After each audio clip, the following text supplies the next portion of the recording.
Morning. Good morning. Hi. Yeah. How are you? Yo, Assalamualaikum. Yeah, Hey, what day I heard him on? Yeah, I'm just reaching out.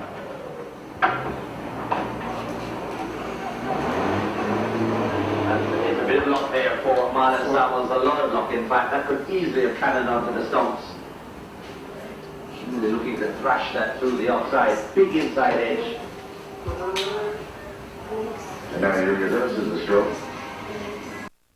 So I took 3 years off completely, and I had another child and the whole thing, and so I was very focused on raising my kids and, you know, being the full-time mom and doing all that. So I, after about 3 years of tidying the kitchen 25 times a day, I got a bit fed up basically and decided I better go back to work, because, you know, if you do have that inside you, it can mess you up a little if you're not using it. But I didn't want to get back in the, you know, pop side of things, you know. What I always wanted to do was make religious records, and that's what I should have done in the first place, actually, and aimed it at that arena. So that's what I'm kind of trying to do now. So, but whether or not I was getting into the religious music arena, I probably would have made this record anyway.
But February 11th, which I remember because it's St. Bernadette's Day, I rang Robbie and said, look, I really want to make this record or whatever, and he said grand, and within 3 weeks I was in Jamaica making the record, which is unbelievable. Like, so I rang him February 11th, I think it's 3 weeks, or maybe not, a bit longer.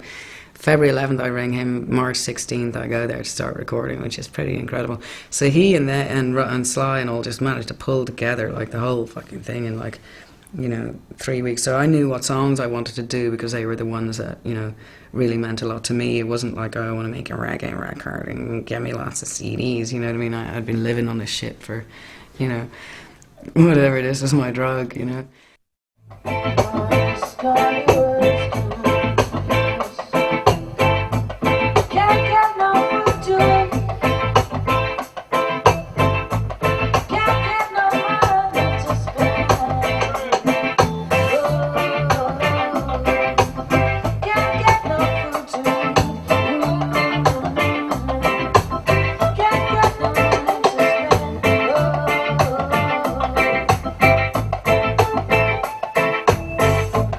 Come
travelling there to Jamaica? I mean, what was describe the experience? It was unbelievable. It's the only boarding pass that I've ever kept in my life. It was my boarding pass to Kingston.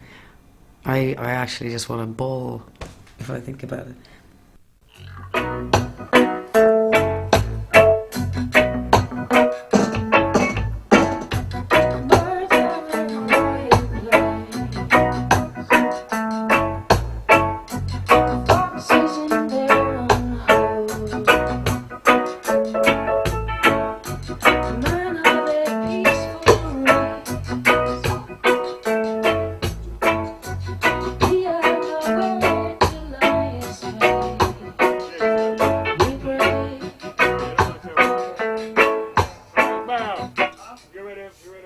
Yep.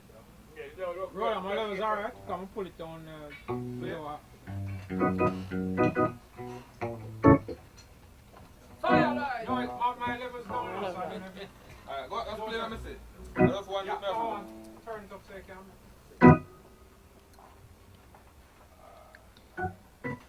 Heard it, man.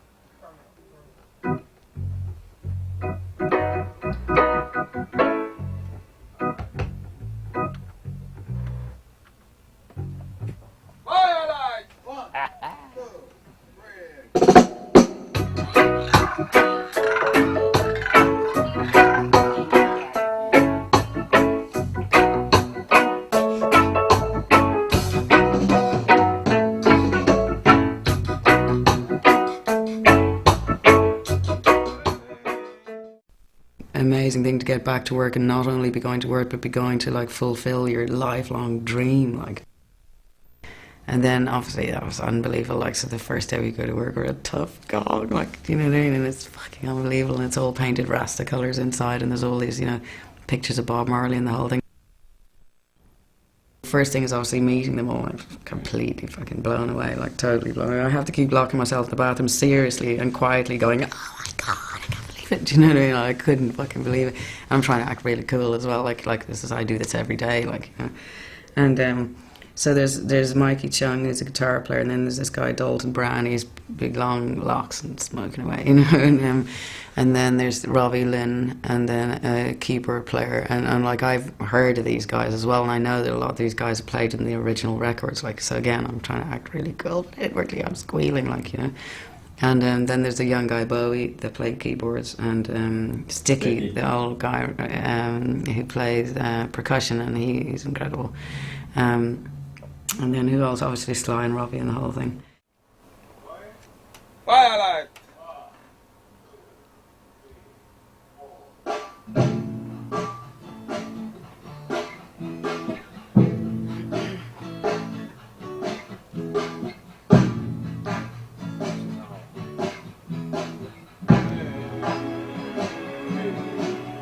I'm living while I'm living, to the Father I will pray. Only Him know how we get through every day. All the hike and the price on the leg we have to pay, while our leaders stray. All I see, people are ripping and rob, all a bribe. Thief never love to see thief with long back. No love for the people who suffer real bad. Another toll to the pole, may God help your soul. What is to stop the youth from get out of control? Full up our education, yet no payroll. The clothes on me back have canvas I hold. Can go on and on, the full have never been told. What about those who can't? They will have to stay. Opportunity is scarce. Sequence control, full of our education, you know, no payroll. So yeah, so we all set up in the control room except for Sly and Sticky, who are out in the studio proper as such. At that point the horn players weren't there, or the backing vocalists or whatever. And yeah, just guide vocals in the control room. And this is the first time I've ever actually sung a lot of these songs, you know. And then I was standing right beside Robbie, who's the most heavenly player, like, of anything. Like, if singers are very self-conscious, we don't like to hear ourselves singing, so we have to kind of get transported somewhere else, like, to do it properly. So it was easy with him because you just get so, whatever way he plays it, like, it puts you in a trance that, you know, you could sing like a fucking lark half the time, like, if you didn't smoke like a trooper. You know what I mean? Because this fucking guy transports, like, you know.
So that's it, really.